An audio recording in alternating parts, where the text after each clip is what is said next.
Parole à la jeunesse. Des partages, des témoignages, des moments vécus ensemble.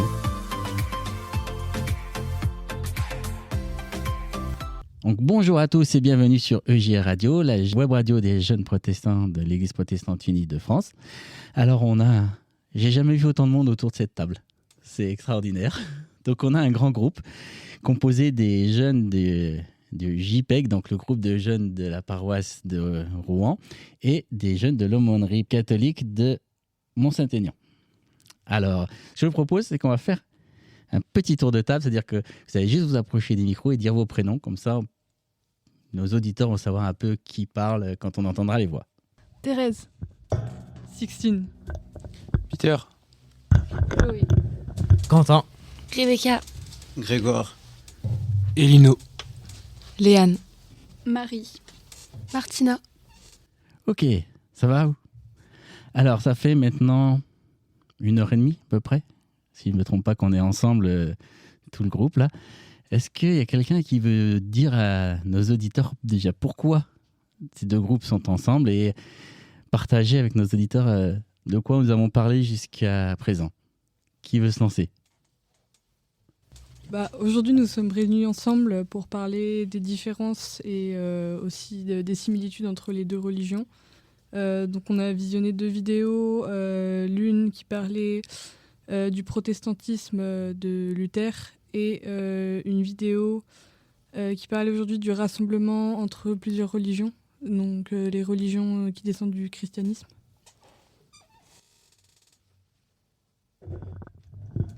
D'autres veulent rajouter quelque chose? Non, c'est intimidant un micro. Hein. C'était cool parce qu'on a pu apprendre des choses les uns sur les autres, enfin l'un sur l'autre plutôt. Et c'était sympa de comparer et de voir ce qui nous différencie, mais aussi tout ce qui nous unit. Et pour moi, c'est important de mieux nous connaître. Les autres? Une réaction sur à chaud comme ça, sur les questions ou est-ce que ça a donné des réponses à ce que vous attendiez? Alors, je vais demander à Thérèse. Quand tu m'as contacté pour qu'on se retrouve, est-ce que tu t'attendais à un échange comme on a vécu ce soir? Est-ce que ça a répondu à tes attentes par rapport à ce que les jeunes demandaient? Oui, j'ai l'impression que ça a répondu à pas mal de choses. On a vraiment vu les différences entre les catholiques et les protestants. Enfin, même si à la fin, on a conclu de manière très belle sur l'œcuménisme et sur les points communs qui nous regroupent. En tout cas, personnellement, je comprends mieux les différences ce soir qui font que chacun pratique la religion aussi différemment parce que chacun n'a pas besoin forcément de la même chose dans sa pratique de la religion. Même les jeunes protestants, qu'est-ce que vous en pensez de notre échange? C'était un échange enrichissant et c'est intéressant de rencontrer des personnes d'autres religions parce qu'on n'a pas forcément l'habitude de parler de ça entre nous. Et même si, par exemple, moi je suis dans un lycée catholique, mais c'est pas pour autant qu'on parle de ça là-bas, même on n'en parle jamais quasiment. Donc c'était une bonne occasion. Je crois qu'il y en a plusieurs qui sont dans des lycées catholiques. Je vais devoir, les auditeurs ne vont pas voir, mais qui est-ce qui est en lycée catholique là? Voilà. Est-ce que dans les lycées catholiques, vous avez des temps justement pour parler comme ça de religion, de culture religieuse ou pas du tout? Pas plus qu'ailleurs? En tout cas, je parle pour moi, Grégoire et Sixtine. Je crois, personne d'autre à Jean-Paul II. Nous, pour le coup, on a surtout des temps où ça parle effectivement du catholicisme et d'actions en lien avec le catholicisme. Mais je sais que par exemple, nous, notre classe, on va partir à Paris pour visiter le musée de l'art et d'histoire du judaïsme et l'Institut du monde arabe, parce que la direction veut aussi mener des projets en lien avec les autres religions, justement. Donc, on parle de religion et surtout de la religion catholique, mais pas que. Donc une ouverture aussi à l'interreligieux. Ok. Moi, j'avais une question très personnelle. Est-ce que, dans ce qu'on a partagé ensemble sur les différences de voir et les différences de vivre sa foi en tant que protestant catholique. Est-ce qu'il y a des choses qui vous ont choqué ou qui vous ont surpris ou que vous ne vous attendiez pas à ça? Honnêtement, moi j'aime bien l'honnêteté. Est-ce qu'il y a des choses qui vous ont, les uns les autres, surpris ou pas plus que ça? Vous étiez déjà au courant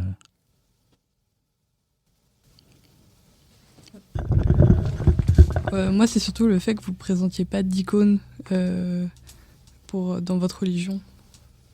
Parce que nous, on a des statues ou des icônes. Pas d'image. Le fait que chez les protestants, il n'y ait pas d'image, de représentation. Est-ce que ça en a surpris d'autres, ça, ou vous le saviez? Par rapport à ça, j'avais entendu qu'auparavant, en fait, les images étaient utilisées pour les personnes qui ne savaient pas lire. Et donc, c'était une façon de répandre la parole de Dieu. Du coup, je trouvais pas ça si choquant, mais plutôt une bonne chose. Moi, je pense que ce serait intéressant d'avoir un match retour. C'est-à-dire que les protestants viennent chez les catholiques et que ce sont les catholiques qui parlent cette fois pour eux-mêmes aussi et qui expliquent certaines choses que nous, on ne connaît pas forcément. Comme ça, chacun découvre un peu plus de choses sur l'autre. Bah, c'est pas moi qui peux lancer l'invitation, là.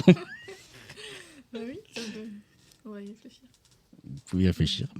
Mais nous, on vient avec plaisir. Vous avez vu, on n'est pas nombreux, mais on vient avec plaisir. On n'a pas pu vous montrer le temple parce que il aurait fallu qu'on se déplace, qu'on aille marcher un quart d'heure, parce qu'on n'est pas sur le lieu même du temple. Mais est-ce qu'il y a des choses dans ce que je vous ai montré sur le temple qui vous ont surpris? Alors, le fait qu'il n'y ait pas d'icône, c'est vrai que dans un temple, en général, il y a une croix, une table et une Bible. En général, c'est très caricatural, mais un temple protestant, c'est une croix, une table, une Bible. Et dans le fonctionnement de l'église, il y a des choses qui vous ont surpris? Oui, j'allais dire, quelque chose qui est étonnant, c'est que tu parlais de temples qui étaient ronds. Quelque chose qu'on n'imagine pas du tout. Alors, je ne sais pas pourquoi, il y a eu une période où certains temples ont été ronds. Vous en trouvez encore je parle encore des Cévennes, mais donc la région Nîmes, à l'est, toutes ces régions-là, il y a encore des temples ronds. Et donc, oui, à Rouen, il y avait un temple rond. Et c'était un temple qui pouvait accueillir beaucoup de monde. Donc, je pense qu'il faisait des estrades parce que je crois qu'il pouvait accueillir plus de 2000 personnes dans le temple. Mais oui, un temple rond. Pour justement, et d'ailleurs, si vous venez chez nous au temple, on est dans une ancienne église catholique. Ce que je n'ai pas dit tout à l'heure, c'est qu'on a changé la disposition des chaises. Les bancs ne sont pas en longueur comme dans une église catholique. On les a mis en arrondi pour être une autre. En fait, c'est plus faire communauté, c'est-à-dire se voir les uns les autres. C'est-à-dire c'est pas que la personne qui est devant, qui parle, qui est importante, c'est la communauté en ensemble qui est important. Et donc c'est aussi, je pense que c'est pour ça qu'ils avaient fait des temples ronds, pour pouvoir se voir les uns les autres.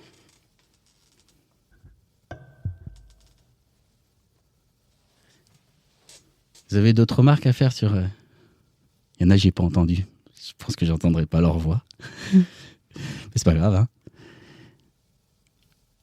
Et on a parlé justement sur l'unité, entre autres l'œcuménisme, l'unité des chrétiens. Est-ce que c'est quelque chose du coup qui vous parle? Je sais qu'il y en a qui m'ont dit qu'ils avaient déjà été à Thésée. Est-ce que vous voulez revenir un peu là-dessus, sur le fait de se rencontrer, déjà apprendre à se connaître, et pareil pour les protestants, le fait de parler d'œcuménisme et de l'unité, parce que la semaine de l'unité des chrétiens, donc le grand événement œcuménique de l'année, c'était il y a une semaine, quoi. Est-ce qu'il y en a qui veulent revenir là-dessus?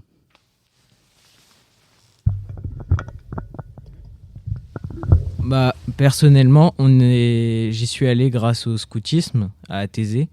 Bah, c'est un endroit où on a pu croiser beaucoup de différentes nationalités de personnes qui sont pas forcément toutes catholiques, mais on fait tous partie du mouvement des chrétiens. Donc c'était sympa de découvrir un peu, d'être unis autour d'un même centre d'intérêt, d'une même religion. D'autres? Sur l'unité des chrétiens, l'œcuménisme. Est-ce que ça vous a donné envie d'en savoir plus? Ça, on vous l'a présenté rapidement, mais est-ce que ça vous a donné envie d'aller justement aller rencontrer des orthodoxes, des anglicans, rencontrer d'autres parties du corps de Christ, en fait, d'autres frères et sœurs? Ce serait quand même sympa, je pense. Et pas forcément l'un avec, un avec un autre, mais tous ensemble, ça pourrait être encore plus sympa. Bon, après, ça doit être compliqué à organiser, je sais pas, mais pourquoi pas, moi je dis.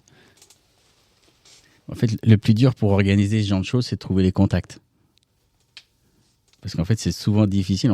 On a tous nos vies d'église et dire auprès de qui on va s'adresser pour pouvoir créer des contacts et faire des choses. Souvent, c'est le plus difficile, c'est de trouver les contacts.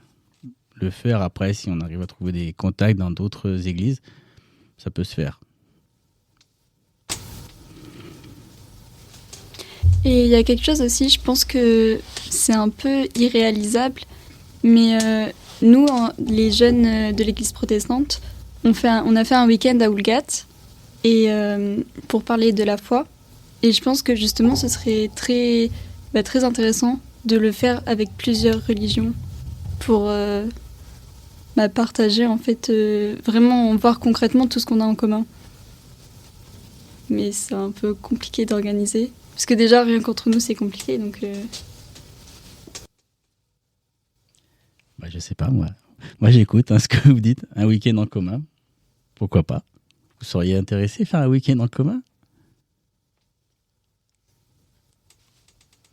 Et je sais aussi qu'il y a d'autres jeunes qui auraient voulu venir ce soir, mais qui avaient d'autres obligations et qui, du coup, pouvaient pas forcément venir. Donc, c'est vrai que ça pourrait toucher aussi d'autres personnes. Ok. Bon, note. Alors, justement, j'ai eu un coup de fil cet après-midi. C'est assez drôle. Parce que tu parlais du week-end entre jeunes protestants qu'on fait à Oulgat. Et on a un projet, c'est que cette année, on va peut-être un peu décaler la date, mais ça ne se fasse pas que les jeunes protestants de Rouen, mais que ça se fasse avec les jeunes protestants de Nantes. Et en fait, les jeunes protestants de Nantes, ils ont leur groupe de jeunes, c'est un groupe œcuménique, protestant, catholique, orthodoxe. Et en fait, on s'est dit, la personne qui s'en occupe là-bas à Nantes m'a dit, et je peux inviter les catholiques, les orthodoxes à venir à ce week-end-là. Donc, on a un projet, donc on pense le faire au Mans pour que ce soit à mi-chemin. Mais on a un projet de faire un week-end avec des catholiques, des protestants et des orthodoxes de Nantes. Donc, pourquoi pas le faire aussi en commun ici.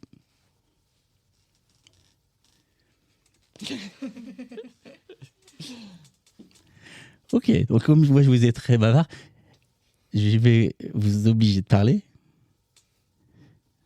Mais vous allez voir comment. C'est qu'on va se quitter parce qu'on va aller manger. C'est intéressant aussi d'aller manger. J'aimerais que vous, pour clôturer l'émission, que vous puissiez me dire au minimum un mot, individuellement, qui vous vient à l'esprit après la discussion, les échanges qu'on a eus. Je ne demande pas grand-chose, je demande un mot. Ce qu'on a partagé ensemble, si vous deviez repartir avec un mot, ce serait quoi? On fait le tour de table? Foi. On peut sauter. Okay. Amour. Partage. Unité. Amour et fraternité dans la foi. L'union fait la force.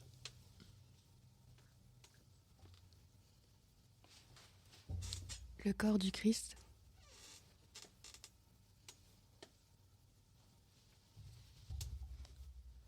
La force entre les différentes religions.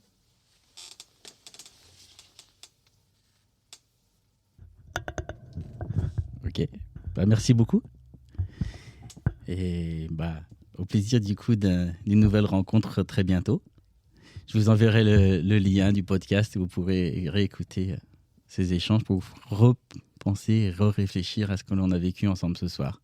Un grand merci d'avoir accepté de venir parler dans un micro, parce que c'est pas facile, je le sais.